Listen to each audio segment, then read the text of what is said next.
Assalamualaikum warahmatullahi wabarakatuh. Selamat bertemu kembali pada pelajaran ekonomi, materi, pasar, dan terbentuknya harga keseimbangan pasar. Dalam memahami pasar dan terbentuknya harga keseimbangan pasar, ada yang anak-anak harus pahami. Yang pertama, permintaan dan penawaran. Yang kedua, faktor-faktor yang mempengaruhi permintaan dan penawaran. Yang ketiga, hukum permintaan dan penawaran. Yang keempat, kurva permintaan dan penawaran. Itulah poin yang akan kita pelajari pada pertemuan sekarang ini. Marilah anak-anak kita memulai dengan memahami tentang permintaan. Permintaan di dalam bahasa ekonominya disebut demand. Adalah berbagai jumlah barang dan jasa yang diminta pada berbagai tingkat harga dan kuantitas serta waktu dan tempat tertentu. Hukum permintaan ini menghubungkan antara price atau harga dan kuantitas atau quantity. Semakin rendah tingkat harga suatu barang, akan semakin banyak barang tersebut diminta.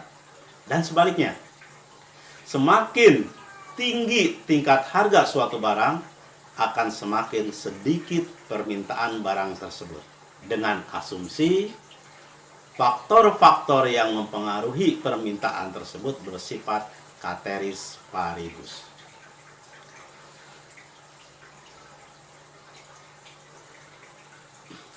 Faktor-faktor yang mempengaruhi permintaan suatu barang diantaranya yang pertama yaitu harga barang yang bersangkutan.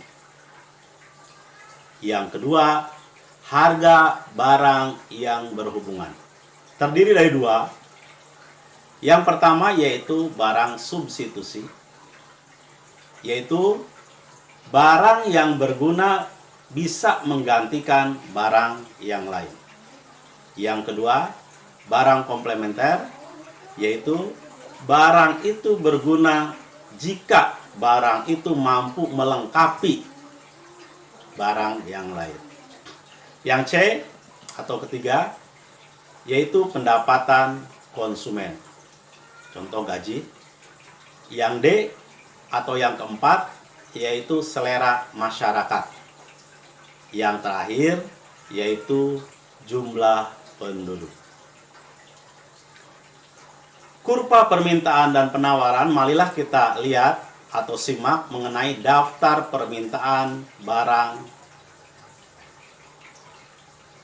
Dari daftar tersebut, maka akan terbentuk suatu kurva permintaan yang bergerak dari kiri atas ke kanan bawah, sehingga mempunyai slope atau kemiringan yang negatif. Penawaran didefinisikan sebagai bahasa ekonominya supply. Adalah jumlah barang dan jasa yang dijual pada berbagai tingkat harga dan kuantitas serta waktu dan tempat tertentu. Hukum penawaran, perhatikan, bandingkan antara hukum penawaran dengan hukum permintaan. Hukum penawaran menyatakan semakin tinggi tingkat harga suatu barang, maka akan semakin banyak jumlah barang yang ditawarkan. Dan sebaliknya, semakin turun harga suatu barang, maka semakin sedikit barang yang ditawarkan, dengan asumsi bahwa faktor-faktor yang mempengaruhi penawaran adalah ceteris paribus. Faktor-faktor yang mempengaruhi penawaran Yang pertama yaitu harga barang yang bersangkutan. Yang kedua, harga barang yang lain. Terdiri dari dua. Satu, barang substitusi, yaitu barang yang penggunaan bisa menggantikan barang yang lain. Yang kedua, yaitu barang komplementer, yaitu barang tersebut berguna jika mampu melengkapi barang yang lain. Yang ketiga, kemajuan teknologi. Yang keempat, biaya produksi. Dan yang terakhir adalah bencana alam. Kurva penawaran. Marilah kita simak mengenai kurva penawaran itu dari harga dan kuantitas barang tersebut. Maka akan terbentuk suatu kurva yang bergerak dari bawah atau dari kiri bawah ke kanan atas, sehingga kemiringannya mempunyai slope yang positif. Demikianlah anak-anak mengenai permintaan dan penawaran.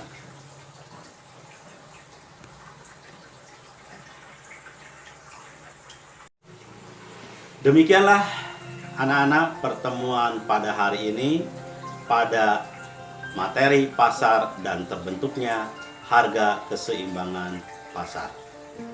Untuk minggu depan, silahkan kalian pahami mengenai pergeseran kurva permintaan dan penawaran. Wabillahi taufiq wal hidayah. Wassalamualaikum warahmatullahi wabarakatuh.